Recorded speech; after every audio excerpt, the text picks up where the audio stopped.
received a text or direct message from Arreon with a screenshot of a terrible, absolutely terrible message sent to his website anonymously that stated that I was a really good person and I was a godly person, and then proceeded to use N-word slurs against Arreon.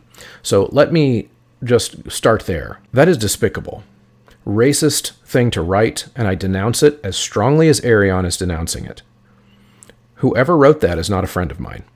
In fact, if you're listening and you thought you could write that to help me out, you are dead to me. I don't want you in my life. You have created nothing but harm for anyone. Hello, and welcome to the Choralosophy podcast. My name is Chris Muntz. I'm the host of this podcast, and I have a special episode for you tonight that sadly is an official response to some controversy that has been brewing and stewing this weekend related to the content of this show and me personally.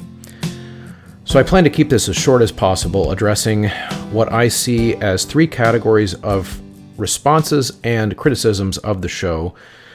And I'm going to try to keep them in their boxes because I really do think that these criticisms are wide-ranging enough that they deserve to be categorized. I do think that there are some criticisms that are real, fair, and things that I really should consider, and I will. I will talk about those. There are some of the criticisms that I simply think are people interpreting things that are not actually there, and then there are some parts of the criticism that I think are dishonest, unprofessional, and I will talk about those as well. So this weekend, at the end of the week, I should say, I was feeling very despondent about the election. And I made some posts on my personal social media about the election from the perspective that I see it living in a suburb of Kansas City that is very purple. My life is full of Republicans and Democrats, of which I am neither. And I've shared a little bit about my politics on the show before, only as they come up in the context of the conversations. I have done an episode about the political landscape in the choral profession before, but I haven't talked a whole lot about it directly. So I will summarize my politics. I am radically opposed. Those are my politics. I am opposed to the two-party system. If you imagine how fearful and scared a lot of people were last week because of the results of the election. I feel that about the results of the election too, but my fear is not directed specifically at Donald Trump. My fear is directed at the two-party system and what it makes us believe we have to do in order to win. And I believe Donald Trump is a symptom of that, not a cause of it. Now, you might not agree with that analysis, but those are my political views, not that it's any of your business. But I am not a Trump supporter, as I have been accused of being. But I also don't hate Trump supporters. And I am willing to go ahead and say that. But anyway, the post stated, most of this stems from a post on my social media that said, kids from families of all political philosophies are welcome in my class. Their parents are welcome at all of our events. And I stand by that statement as it is there, but some commenters were not happy with it. But in the debate that was going on in the post, I took it as mostly an opportunity to have a good faith philosophical debate. People were essentially using a lot of Karl Popper paradox of tolerance arguments, which we'll talk about in just a second. And they took some very strong language against my platform rather than just against the post. And one of the people that was involved in this is the person who is raising these issues, and that is Arreon Harley-Emerson. And I don't normally use names when I disagree with someone, but since this is now a public kind of call-out situation where Arreon has posted some things on his Equity Sings Diversity, Equity, and Inclusion consultancy page, I'm going to address it directly in that way. So after all of this conversation happened on that evening, I went to sleep, and I woke up to find that a person that I went to high school with, that I rarely have seen since high school, a Trump supporter, an activist for Trump, came on that post and just went ham, saying a whole bunch of things that had I seen her post those things when I was awake, I would have deleted them instantly. But I didn't see it. and my social media is open, as a lot of people know. And so I woke up to find that that conversation had erupted. At that point, the people involved in the conversation, including Arreon, had come to the conclusion that I invite this type of hateful rhetoric that he found on that post, and that is something that I and my listeners and my podcast encourages. So unfortunately, in the next morning, my wife Beth, not myself, but my wife Beth, received a text or direct message from Arreon with a screenshot of a terrible, absolutely terrible message sent to his website anonymously that stated that I was a really good person and I was a godly person, and then proceeded to use N-word slurs against Arreon. So let me just start there. That is despicable. Racist thing to write, and I denounce it as strongly as Arreon is denouncing it. Whoever wrote that is not a friend of mine. In fact, if you're listening and you thought you could write that to help me out, you are dead to me. I don't want you in my life. You have created nothing but harm for anyone. That is antithetical to everything I believe in and advocate for on the show and on social media and in my classroom and in my personal life. Racism, in my mind, is the most disgusting idea to ever come out of a human mind. I do not believe that we can categorize each other, hierarchize each other by this horrible idea that we now call racism. It's terrible. I've done a lot of episodes on the topic. I would encourage any of you to go listen. I don't anticipate that you would agree with everything, especially if you're concerned with the same things that Arreon is concerned with on my show, but it would be very difficult to listen to the show and think that I don't care about that issue, because I've covered it a lot. So I will stop that there, but I absolutely condemn that message. So we're going to put that in the category of things that Arreon is right to be upset about. Another thing that Arreon is right to be upset about is during that week of the election, I made a couple of parody videos. This was dumb of me to post without context. Without the context of what my politics actually are, those posts, those videos just are not going to land with a lot of people.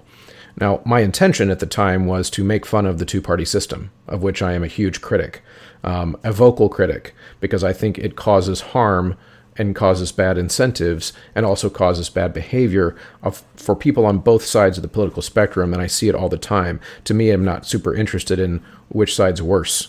To me, it's that it's being caused by that system that we live under, and again, I don't want to go too far into that, but that's where I was coming from. However, stupid. In fact, my wife Beth agrees. She did not want me to make those posts. She thought it was super cringe. I should have listened to her. Those were, and then to present them without any context was just colossally stupid on my part. So if I hurt your feelings through those videos or I made you upset, I do apologize. That was not my intent. I was trying to use parody to lighten the mood, but I don't always read the room very well with that kind of thing. Now, the next would fall under the category of things that I do find to be upsetting and problematic about the way that Arreon has chosen to handle this situation. One is that in order to make the video that Arreon first made, I believe now it's yesterday, this weekend has been a blur, to post on his Instagram and on his Facebook, in order to create that video, he started with the screenshot of the horrible racist person that anonymously posted to his website, tried to tie that to me and make me responsible for it, which I do find to be problematic at best. But then in order to continue that conversation, he was then clipping a variety of screenshots of people's words that were not mine, including the person from high school who is not a listener to this show, who is not a person that is in my everyday life, but who came on that show like a bulldog, breaking stuff. And used that also as evidence of the types of things that I encourage. I do not encourage those things. Those things have nothing to do with me. I hate that it showed up on my page. I wish that I had been awake, so I could have done something about it at the time. But that is not a thing I'm going to apologize for, because I don't apologize for other people's words. I will take ownership for the things that I did that were dumb, but that is not something that I invited, and I also condemn that type of behavior of coming onto a Facebook post to attack someone and to tell them that their ideas are evil. And that includes when someone does it to me. Now, one thing that Arreon did say in the conversation that is correct, he said that philosophy and ideology are not the same. However, he's using a lot of references to Karl Popper and the paradox of tolerance. But Karl Popper is not the gospel on tolerance. In fact, his ideas have generated a ton of backlash and debate in the philosophical community for decades because of some pretty major logical holes in the argument that it leaves behind. I'm just going to talk about a couple of them here. I'm not a big fan of the paradox of tolerance concept because of these logical holes. I do think it's an important idea to consider, though. But one of those holes is that ideology and terms that we use for it are not eternal across time.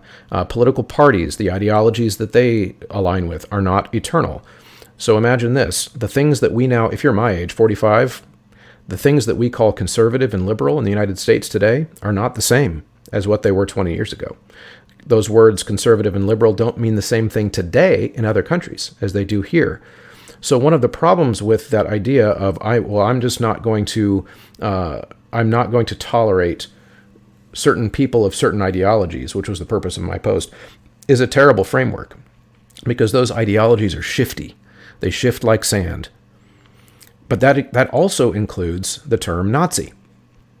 The idea of what a Nazi is actually not the same now as it was in the 1930s. That idea has shifted as well.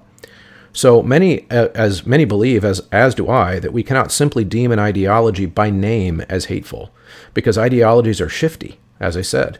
Instead, we must focus on the behavior. This was the context Arreon chose not to include in his publications about my views. This is dishonest, and it's unprofessional. No one in my Facebook page, including me, my private Choralosophers Facebook page, was saying that Nazis doing Nazi things are welcome in choir. No one said that. If they did, I would kick them out of my group. Not because they are a Nazi, but because they did Nazi things. This is also the context that Arreon removed from the conversation he started about me by choosing a screenshot where I said that even a Nazi kid would be welcome in my class. Well, I did say that. That's true. As part of a much longer conversation with a ton of context that was missing. In particular, I didn't bring up the Nazis in that conversation. Someone else did. Someone else said, well, what about the Nazis? If you say all political philosophies are welcome, what about the Nazis? So I said that Nazis are super rare. I'm not sure that Nazis are super helpful for this conversation because we were talking about, the American election. Not sure how relevant that is in terms of a Nazi kid walking into my classroom. However, if a Nazi kid did come into my classroom, it is my job as a public school educator to teach that kid. So I explained that in posts. That could have easily been added in Arreon's context, but it was not. For example, if a kid comes into my class wearing a Nazi shirt or a racist slogan, straight to the office. No tolerance for that at all. That's a behavior. If he says a racist thing, which has happened in my classroom before, straight to the office. No tolerance for that behavior. Because those are behaviors. Now, it is not simply enough that I know that that kid is raised in a hateful environment, and since I know that that kid is raised by Nazis, that when that 14-year-old walks into my room, he's not welcome. If their parents come to a concert wearing a swastika armband, we have admins that'll see you out. That's obvious to me. But simply knowing that someone has an ideology in a public school is not our mandate. We are charged with teaching the kids in our zip code. And that is my position on that, and I made that super clear for anyone who wanted to hear it. Now, another category of criticism that I've been getting, which I do also think is valid, is addressing the concerns of past guests being taken out of context. I apologize to any past guest that has ever happened to. I will say a few things about that, but first I do want to apologize. That is never something that I have ever done to a person on purpose. Now, as far as on the show itself, I've never clipped up a person's words to make them say something that they didn't say. I have never, ever done that. I think what people are referring to is the way I promote the show using clips and quotes. So there's some context there that is important. There are some ways that I can make that process better and feel safer for guests in the future, and I am considering those things. But there's some context there that is important. First, in 99% of cases on this show, all guests agree to this statement when coming on the show. I understand that when recording with Choralosophy Podcast, Chris Muntz will own the recording and the rights to publish and create promotional material. And in order to come on the show, they have to click yes. Because that is the industry standard in 2024 for how to run a podcast. You get a release, and you also know that you're going to have to make clips, or else people aren't going to see it. That's the state of the digital landscape that we're in. So there are some episodes where I have not done a good job of making every guest fill out that form, but I would say maybe 1% total episodes. In the future, I will tighten up this process and ensure that 100% of the episodes sign that form. In some rare instances, folks have only engaged via email to schedule and have been able to bypass my form. One that I know of happened in 2024 where a guest asked that I not publish the episode at all the day after we recorded. But since the episode happened exactly as I had explained that it would happen in emails prior, I did not agree to that request, so I published the episode. But I did agree to take out a part of the episode that the guest asked that I take out as what I felt like was a compromise. So one part of this concern that people are bringing up is totally legitimate. I need to be more sensitive with how I clip up and what kind of feedback I give guests or I allow guests to give me in terms of how to use that content afterwards to promote the show. I need to involve the guests more in that. In fact, I've learned that over the years. Anyway, I need to know. I need to do more. But it is a false accusation that I have seen floating around out there that I have clipped episodes for promotional purposes in such a way that it makes the person seem to say something that I didn't say. That's false, or that they didn't say. At least anytime I have ever done that, even on a short clip, if a person interpreted that way, I did not do it on purpose.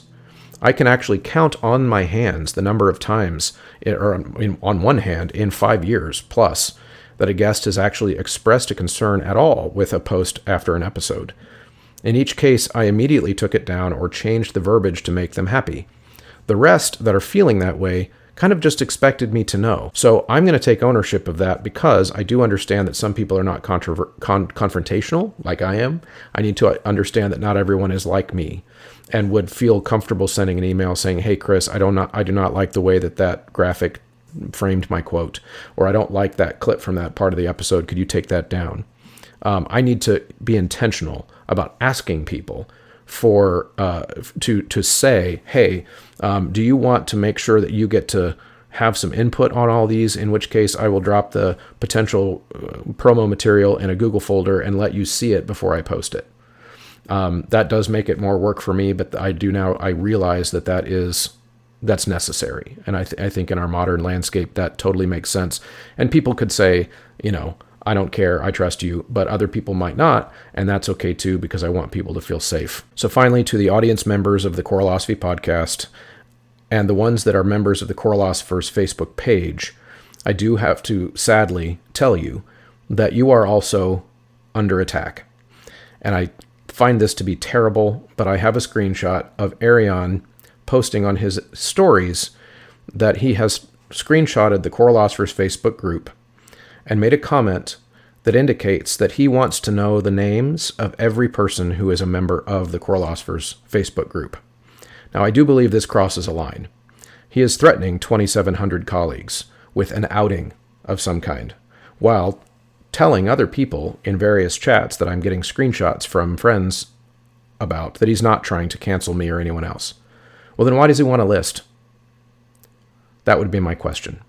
I do not find that acceptable at all. I am going to do whatever I can do for those of you who are willing to stick with this program to protect our ability to have these conversations. So to the audience members, you are not bigots because you listen to this show. In fact, you don't even always agree with me, and I'm glad. That means you're thinking. Thank you so much for listening. We'll see you next time.